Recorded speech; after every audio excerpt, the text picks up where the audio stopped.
You know, one thing I was working on though after this last fight. After every fight, I feel like I eat like shit, and then I go into like a slump. Oh yeah. Like people talk about post-fight depression. I saw someone talk about that on a UFC post-fight press conference. I was like, that is so real because you diet for so long, and then afterwards you just want to like eat as much as possible, and then Well, a that lot. makes you feel like So shit. a lot of it is like that diet that happens next, and then it's also like, oh man, like goal accomplished. Like what's next? Yeah. And it's trying to find that next high a little bit, Yeah. But you will see a lot of times it very simply comes down to the diet. You're eating so clean, Yeah. and then like, dude, I saw what you were eating after your fight. I saw that picture. I'm like, bro, Oh, the Papa John's. dude. Yeah. Tyler came over and we ate Papa John's like at 3 in the morning, and it was terrible the next day. Yeah, I bet. Like, Yeah. I mean, I feel that way too. You eat clean, and all of a sudden, like, oh, you got a couple slices of pizza. Then you're like, I hate myself and everything else. Yeah, you yeah. feel No, terrible. sometimes a lot of like that post-fight slump is very much diet and habit related. Yeah. Like, you'll see some guys go on horrific binges of like. Dude, that was food. me after my first fight. Like it was Yeah. so bad. So like making bad. 47, I dieted for like 2 months, like so clean. Yeah. And it was bad afterwards. I ate everything like I could possibly find, and I was like so stuffed. Like I was so stuffed I couldn't even walk some days. I remember one time I ate like so much ice cream at night, I couldn't even stand or sit. Like both of those hurt. And like I tried to lay down and that hurt. So I just kind of like stood up and walked like back and forth to like let it digest. Your diet hurt you more than the fight. Oh, it was bad. Yeah, it actually did. No, like, but kind of Volk was taling about it in the post-fight press conference. Oh, yeah. Like after the Islam fight, like without a fight plan, there's like no purpose. Well, you've heard me talk about like me getting ready for a fight when I was younger was like just kind of like a forced way of sobriety. Yeah. And it is like it's a way to help you stay on top and manage yourself. But then I mean, it's like, dude, if you eat like a couple tubs of ice cream, like that plays hell with inflammation in your joints and everything like that. And so your body is still in a massive state of recovery post-fight. Yeah. And if it's trying to now feed off of like if you've been feeding it like premium gas the whole time, Yeah. and now you're feeding it just like some shitty like rusty, gross old 87, then you're getting some misfires and stutters. Like and that no, like so many people talk about like, oh, I feel like shit. I'm like, well, let me hear what you ate. And I'm like, okay, yeah, your body hates your diet. And that creates so much joint inflammation and gut inflammation, and you just can't move. Yeah, I didn't even know that was a thing until like 2 weeks ago, listening to the Sean O'Malley podcast. Fucking Christ. I was like, your food equals inflammation? Like, I didn't even know that was like possible. Yeah, yeah, it's that is the number one thing. Like I was talking to Sam Cleary, cracks me up. He is the perfect example of why the American diet is so bad. Like he has no idea about like what proper health and nutrition is. No, because you don't learn it in school. There's no way to learn it. Like you get propagated all this stuff from the social media outlets and the news. They tell you eat this, eat that. It makes you feel good. And I'm like, hey, no, it just tastes good. Like for a little bit, like a little moment, your brain goes, fuck yeah, this is nice. Yeah. But then for a couple of days, your body's going, I hate you. Yeah. And then your brain's mad too. Yeah. But Sam still makes 45. It's super lean. Well, it's so funny. He was just talking about, he's like, man, last night I ate steak and broccoli. Bro, I got so much energy today. I feel lighter. I feel rested. And I'm just like, fuck, I just want to tear my head off and throw it at him. But like, it's true. It does everything. And I told Sam, I was like, man, you're built to be a very big 35er. And I was like, if you're already dropping this much weight by eating a little bit cleaner, if you're just consistent to your diet, man, it's like fighting is going to get very easy for you. Yeah. Do you think as an amateur you should cut that much weight? Or I told Sam, I was like, even if he's going to be fighting at 35, a day of fight, 45. Yeah. But if it's the day before, then shoot for like a 40 catch weight and then eventually make 35. And I told Sam, if he diets and he's on top of his conditioning, he probably only has to cut, like water weight wise, like 4 or 5 pounds, which is not that bad if you're properly doing everything before. Like when you do like your weight cuts, like it's you're like, damn, I'm putting in all this water. But then you see how easy it is to pull that water out, and your body can also rehydrate. Yeah, because I didn't lose any weight like the 2 weeks before this fight. I was like around 173, 174 the whole time. Yeah. But I was getting leaner. but but I was increasing the water and I was losing fat, so my weight just stayed the same. And then the day before the fight, it all just came out. Just comes right out. Yeah, with a couple you sauna cut out sessions. your sodium. Yeah. And then your body doesn't have anything to hold on to that water with. Yeah. Because usually I would just eat like chocolate the day before weigh-ins. Well, here's why. Or chocolate or peanut butter or nuts, because it's high in calories, but it doesn't weigh a lot, so it wouldn't sit in my stomach. I saw it on a YouTube video when I would suggest something like honey. Yeah. Oh yeah. Yeah. Yeah, honey. And then also, what is it? Like coconut, like MCT oils. Coconut oil? Yeah, coconut oils. What is it? Yeah, like what is it called? Like not MCT oil, but yeah, like coconut oil and stuff like that. Like Bobby Martin. Yeah. Like that dude used to fight like sub 140 at one point. Really? Which is crazy. He's like. Well, now he also got into like pro wrestling. So now like he put on a lot of muscle for injury prevention. But yeah, like it's like one of those things where it's like, okay, let me put just enough like fat and sugar in my body to have a little bit of fuel to get me through this workout. Yeah. So then your body's dipping into like fat stores and stuff like that to burn off and pull out. Yeah. But chocolate, God, Jesus. Yeah, like a chocolate bar. And dates, or like that's good. Dates are good. Yeah. Dried mangoes. Nuts. Like I used to do what was it? I used to do like a big meal in the morning. I mean, I would eat the day before the fight. No, I mean just like training wise. Oh yeah. I would do a really big meal first thing in the morning at like 5 a.m. But then I'm like working out at like 7 a.m. Yeah. And throughout the day, I'm kind of just like grazing on like nuts and like fruit and stuff like that. Yeah. And then before bed, like a protein shake and a salad. So you just had like really one big meal, and then just like little stuff throughout the day. Yeah, and I'm like the opposite. I eat like big meals in the middle of the day. I eat nothing in the morning. And yeah, everyone kind of does. It's also the big thing is that no two people are the same, and everyone's gonna operate like a little bit differently, and it takes a lot of trial and error. Yeah, like it really does. Like Hunter's over there like nodding his head, like it's so like you do keto, don't you? You still do that? I remember, at one of the ICAFs a couple years ago, you were doing keto. Mm-hmm. Yeah. Yeah, like my body handled keto diet. Like probably the leanest I've ever been and the most high energy was keto. And I mean like a super strict, just all protein and fat. I mean, I was making sure I'd still put in like vegetables for like fiber and like good minerals and stuff like that. But like a majority of it was like healthy fats and meat. Yeah. All day. Yeah. Probably most of the junk food that we eat is like carbs. Like sugars, and if you're doing keto, you're cutting out basically all sugar. Well, it's like just you're eating a lot of raw foods. Yeah. A lot of processed foods is just filled with these garbage preservatives. Yeah. Packed full of sodium and all kinds of bad shit. Like it's not real food. Yeah. Here's what I hate: Doritos are delicious. Yeah. But it's not real food. It is literally. I feel like such a fucking hippie now, man. Like I wasn't like talking about this where I'm like, hey, I'm like, man, I know Doritos are delicious, but like I'm not going to eat them every day. Yeah. I get so mad when I see people just munching on bad, fake food. Yeah. Like, I mean, I'll go to a gas station, I go to a store, and I see all these things, and I'm like, oh, I know those are going to taste good, but I'm going to feel horrible afterwards. Like, it's one of my favorite feelings, stuffing my face and then going right to sleep. Absolutely. Oh, yeah. But it's also like... But you wake up feeling like absolutely well, it's also, but it depends like what I eat. Yeah.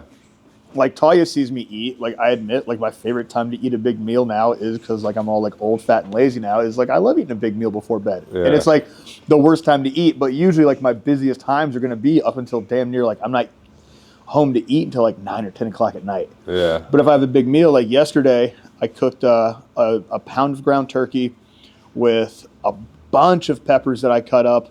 Some kale, and really and I also cut up some tomatoes. I made sure I slow cooked the vegetables to pull out like the juice of the tomatoes. Yeah. And I put like a dash of oil and a little dash of butter. Yeah. Just like for flavor and to help it kind of like cook and pull out. Yeah. And it's like I ate till I was stuffed and I took like the best nap. Yeah. But then I woke up feeling great. So good. And so I do. I eat like a very big healthy meal at the end of the day. And in the morning I wake up and I'm like, oh, I feel good. And now I just wake up and, you saw me this morning. I'll munch on some like Greek yogurt and stuff. But usually I'll wake up, do something light, but I won't eat until I get hungry. Yeah, well, usually I'm hungry after I train.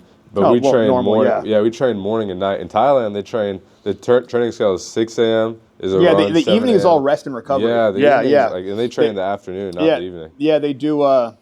What is it like? They'll do their morning run, At 6, and then it's yeah. usually like what, like some bag work and pad work, Yeah. and then clinching and tech spar. Like so, like that's like the Yeah. morning, and that usually goes until like what, like 7 or 8, something like that, maybe 8:30, Probably like a 9. little bit later. Yeah, Yeah. no, I think every gym is different, but But it's that pretty standard like morning and midday. yeah. And the rest of the morning day, and the midday. the rest of the day is just rest, recovery, Yeah. hang out, sleep, Yeah. charge tourists money to make money, like Yeah. go to fights. Yeah. Yeah, and they also eat really clean. Like Mm-hmm. when I'll see Caleb post on a story, it's like the portions are small. I mean, they're all smaller people too, so Yeah. they don't need as much food.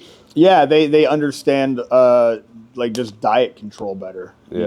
know, in America we kind of love excess because excess is nice, Yeah. but it also can be very detrimental. Yeah, that's and why I was fat. telling you, like, you're going to be walking around way leaner just because of how high quality all the food is that you're going to get there. Yeah. And it's also a lot of places have a higher standard of snack foods. If you look at a lot of the food here in America, it's almost like banned in most countries because they know it's just trash. Yeah. Like, it's funny. I really want to go to Thailand just to check out the 7-Elevens there. I'm kidding. No, Dude. have you? I watch I those saw videos this- and I'm like, Yeah. bro, they have like legit like crab meat and like stuff in the Yeah. 7-Elevens there. They And I'm do, like, bro. There's something that's renowned there. It's like a ham and cheese toasty. I think it's yeah, called a yeah, toasty. yeah. Have you dude. seen like No, videos on that? and those stuff? sandwiches are so good. Dude, like, yeah.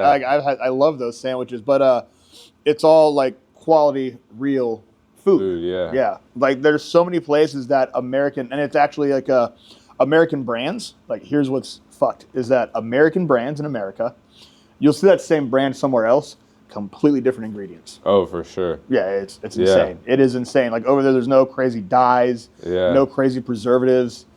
You're gonna be walking around a lot leaner because of how good the food is, and just how fucking hot it is there. Yeah, I'd be sweating a lot. But then Yeah. when I come back here, am I gonna just gain the weight back and then fight again at like 53 and stuff, or keep? I it don't off? know. Like, that's Are you be gonna like- keep dieting, dummy?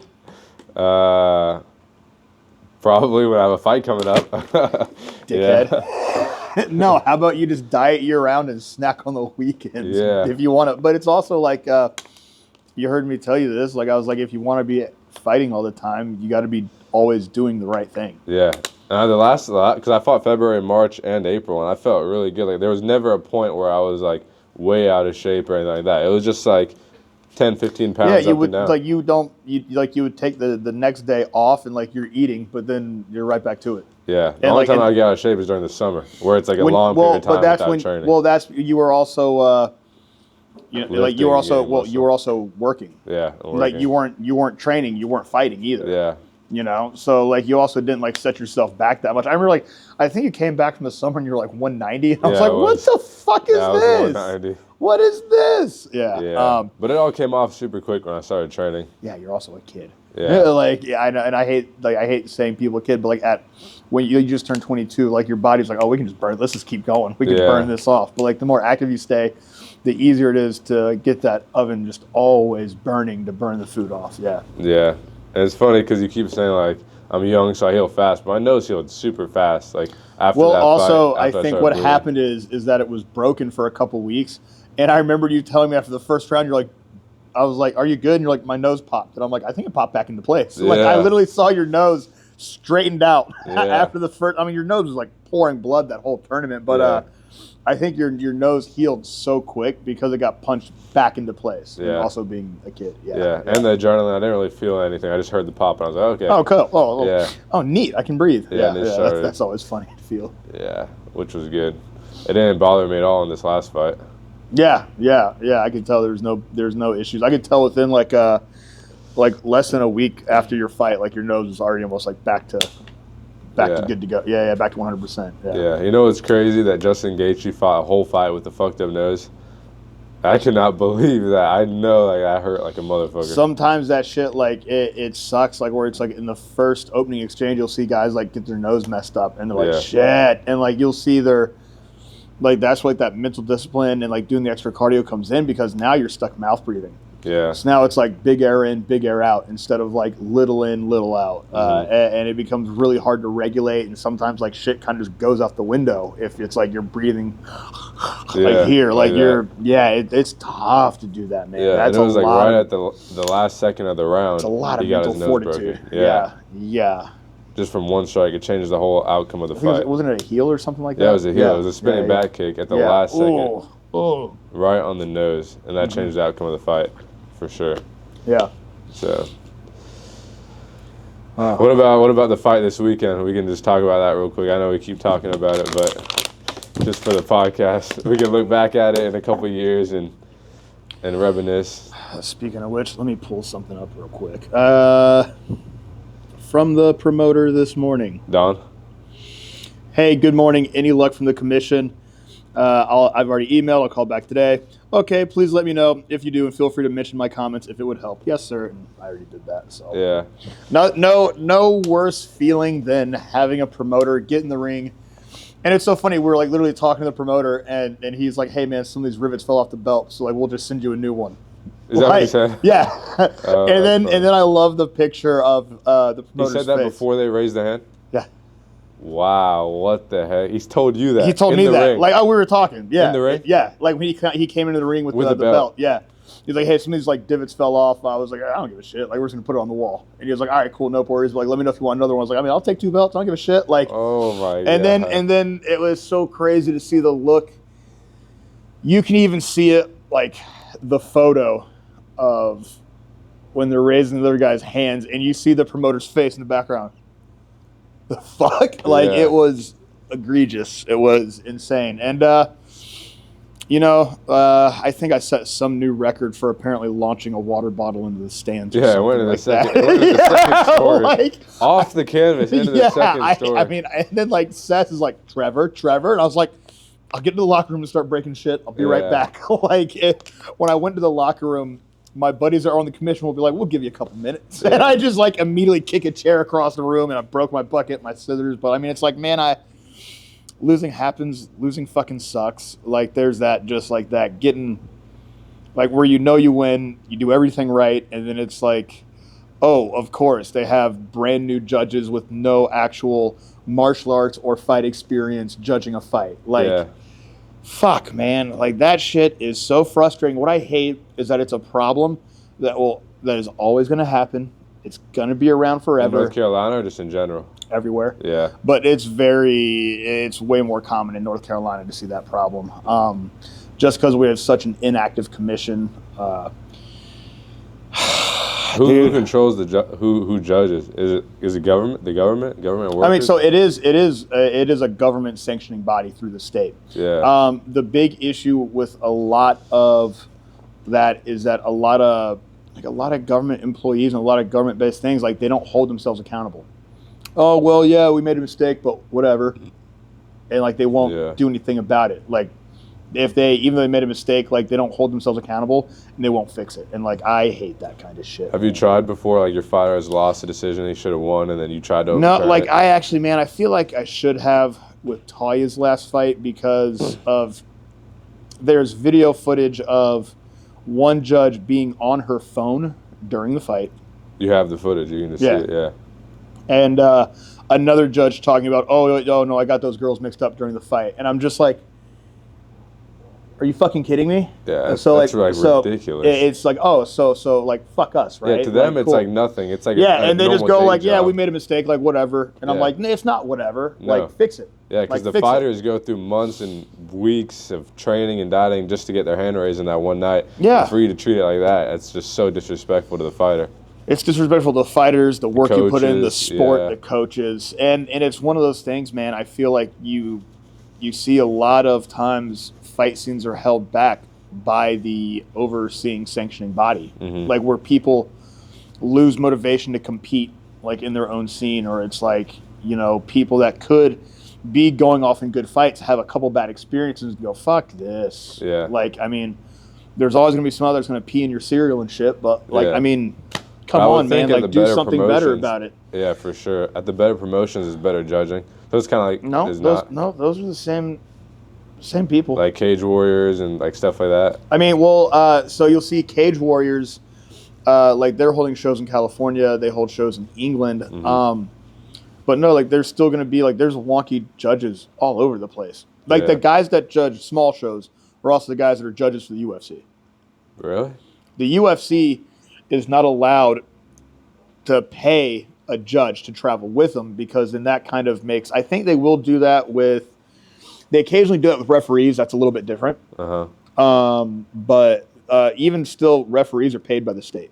Like they're not paid by the commission. Really? Judges only get paid like a couple bucks.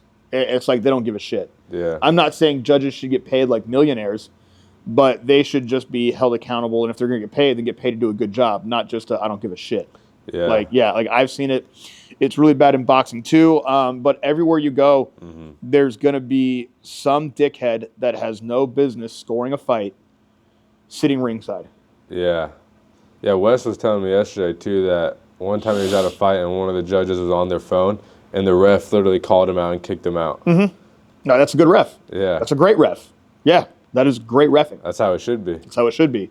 Reprimand him. Yeah. One of the funniest bad commission things I ever saw, and this one I was matchmaking for Bull City Brawl, some guy that was new to the commission, had no martial arts experience, but at this point, at this time, government employees could sign up to work on the boxing commission because it was overseen by the Alcohol Law Enforcement Agency, the ALE. So a bunch of ALE employees were doing like extra shifts, essentially, as people on the boxing commission. Yeah. And they just had no experience. No, and it's even like what they would do to make you qualified to be a judge. Like they wouldn't teach you anything, and especially. And that even shows, like, the quality of person might not be very good to be around those people. And this fucking guy is upstairs by the locker rooms with a drink in his hand, like almost 3 sheets to the wind, had his badge or whatever, like, tucked in behind his shirt. And we're all like, bro, you can't have a drink back here. He goes, motherfucker, I am the commission. And we're all just like, Billy Dowie just smashed the drink in his hand and goes, get the fuck out before I throw you out. And, like, we like called Big Al up and we're like, bro, what is this bullshit? And Al was like, oh my God, he was so embarrassed and had to like fire that guy right away, man. It is, it's frustrating. I am glad to see that there are more people with experience getting into those roles. And like, I encourage people, man, like if you have trained for a while and you fought for a while and you want to stay involved in the sport, become a judge, become a ref for the love of God, please, because you know what to look for. You know what's going on. You know how everything is unfolding a bit. Yeah, because Cole said he's doing that, and then Bobby in the group chat, I don't know if he was joking or not, but said he was going to do that. I think he should. Yeah. Like, I mean, I started judging Muay Thai fights because I called out like an egregious, horrible scoring for one of Bobby's title fights, and it was one of those things where I mean, like, I'm always trying to work on my people skills, man. I always am. Yeah. But you know me, like if I'm about to spout off and say some shit, like it's pretty. It's you had it coming. Yeah. And it was like that same thing of like judges that had never scored. Speaking of CPM, judges that had never. Does he paint? He fights. What's up, Kevin? What's up? You're breaking stuff. What's up, bro? Oh, you're good, man. What up, bro? Okay. That's really it. Yeah, just tear everything down. But so when in Bobby's fight, it was a title fight. I mean, Okay, yeah, you can just hand it to me real quick. Oh, look at that. Anish Surti, businessman. There we go. Send me like some instructions on how to film. Yeah, we'll talk about all that. I'll do that. And oh yeah, let me grab that. The GoPro. let's go, man. Sound ready? We got the scaffolding in. Bender is starting the mural. And so right now we're just doing like the little stuff, like just putting up bathroom stuff, putting up. Should we pause that recording? Or how much time is left? No, there's a little bit of time left. Okay. It'll be good. Just featuring Kevin from CPM. Let me give this to him. Kevin, here you go.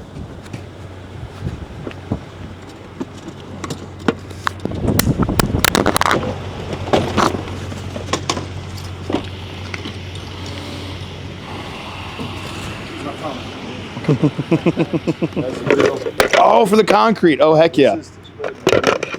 Got it. And this. Oh, what is that? Oh, to put it. Oh, yeah. Like a quarter of the section. Uh-huh. And then just kind of lay it down. And Oh, to smooth it out. That's great. Like when you told me like what tool it was, and I was like, oh, that makes so much sense, man. I was gonna drop it by there because I still got my key, but I'm fucking. You're a busy man. Overloaded, bro. It's tough to be good at what you do, man. I can't find any good. Oh yeah. Forget that, bro. Yeah. Thank you. And we'll figure out either I'll do a direct deposit All right. or I could just mail a check to your parents. They could Okay. take care of it for you. Yeah. We'll I met figure it your out. Family, by the way. Oh really? Yeah, I was At the restaurant? No, at the fight. Oh. They came and sat right down beside me. Oh. Like, they're the only Indian people there. I was like, you must be the parents. I'm just guessing. I don't know. Jesus Christ. Heck yeah. He didn't say he was adopted. So. Anyway, man, I thought you were great. Yeah. I saw that you gassed out in the 5th round. I was like, I could see it. Yeah. I was like, man, his energy's gone, man. Fuck. Well, yeah. I mean, it's he did all the work. The other guy did nothing until the 5th round. So yeah. But what can you do? Yeah, I also heard I was that. like, I said, this 4 rounds should counter the last one. I thought. It did. No, Yeah, it well, was no, supposed to. It's not like judge as a whole fight. It's just judge round by round. So yeah, that is how it should work. Yeah, 4 I rounds to found one. out from an official that some of those judges ringside, they were super new to judging and really had no business judging fights. I mean, You were but pissed. I was like, damn, you slammed something. Yeah. I mean, I get pissed off when I get pissed off, and I ain't ashamed of it. Like, I thought it was cool, man. Yeah. yeah, I love the Seth emotion. was going like, Trevor, you're a representative of the sport, and I was like, and I'm a pissed off representative right now. Yeah. Like, I am scorched earth right now, motherfuckers. I loved it, man. I was like, I want you to be my coach. Oh wait, he is. Well, I mean, hey, you know what? Like it's tough when everyone knows, even the fucking opponent knows that they lost. Yeah. Even the opponent, like, that's crazy. Like Jacques was literally congratulating you, like at the fucking end of the fight, going like, Yeah. "Dude, good job." He was you like, earned it." yeah, because I went over to say like, good job. He's like, dude, you are one tough motherfucker. Yeah. Hey, thank you. How are you gonna your number's gonna change when you get right? No. It will. It'll be all You can good. use that Yeah. now? Okay. Yeah. They could do that internet. Cool. Yep. I don't know how it works. I just live here. Yeah, I was like, all right, cool. Yep. Yeah. Yes, sir. All right, Kev. When you get settled in, just send me a message. Yeah, I will for sure. All right, see you, bro. Yeah. But another thing that Seth and I were talking about is that the crowd